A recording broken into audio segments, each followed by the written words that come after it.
আমি এই মুহূর্তে দাঁড়িয়ে আছি নোয়াখালী সদর উপজেলার একটি আশ্রয় কেন্দ্রে, যেখানে সকাল থেকে বিভিন্ন আশ্রয় নিয়েছেন বন্যা কবলিত পানিবন্দী মানুষজন। এবং এছাড়া সকাল থেকে এখানে যারা স্বেচ্ছাসেবক রয়েছেন তারা বিভিন্নভাবে চেষ্টা করছেন এখানে আশ্রয় গ্রহণকারী সাধারণ মানুষদের খাদ্য সহায়তা করতে। পাশাপাশি বিভিন্ন বেসরকারি উদ্যোগে চিকিৎসা টিমগুলো রয়েছে, তারা চিকিৎসা সেবা দিয়ে যাচ্ছেন বিনামূল্যে। আমরা যতটুকু খোঁজ খবর নিয়ে জানতে পেরেছি যে বিভিন্ন এলাকায় গতকাল রাত থেকে অতিরিক্ত থেমে থেমে ভারী বৃষ্টিপাত হয়, আবারও বন্যার পানি বেড়ে গেছে বলে তারা আমাদেরকে জানান। এবং এই সাথে একই সাথে কিছু মানুষ আশ্রয় কেন্দ্রে আসতে পারলেও বড় একটা মানুষ এখনো পানিবন্দী রয়ে গেছেন, কারণ সেখানকার তারা বের হওয়ার জন্য যে বাহন দরকার, বিশেষ করে নৌকা বাহিত যে বাহনগুলো দরকার, সেটি সংকট থাকায় তারা এখনো পানিবন্দী রয়ে গেছেন।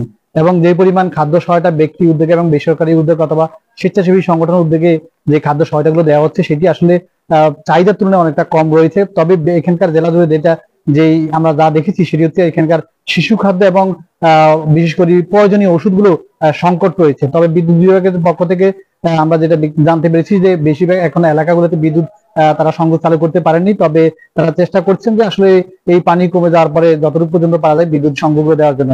জেলা প্রশাসকের সাথে কথা বলে আমরা জানতে পেরেছি যে আসলে আগের তুলনায় এখানকার আশ্রয় কেন্দ্রগুলো বৃদ্ধি করা হয়েছে। বিশেষ করে গতকাল পর্যন্ত আমাদের কাছে 526টি আশ্রয় কেন্দ্র তথ্য ছিল, আজকে সেটি বাড়িয়ে 908টি আশ্রয় কেন্দ্র তৈরি করা হয়েছে। সেখানে 1,65,000-এর উপরে আশ্রয় গ্রহণ করেছে মানুষ।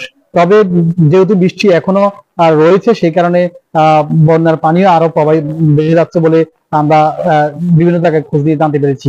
তো এই ছিল আমার কাছে নোয়াখালী থেকে সর্বশেষ।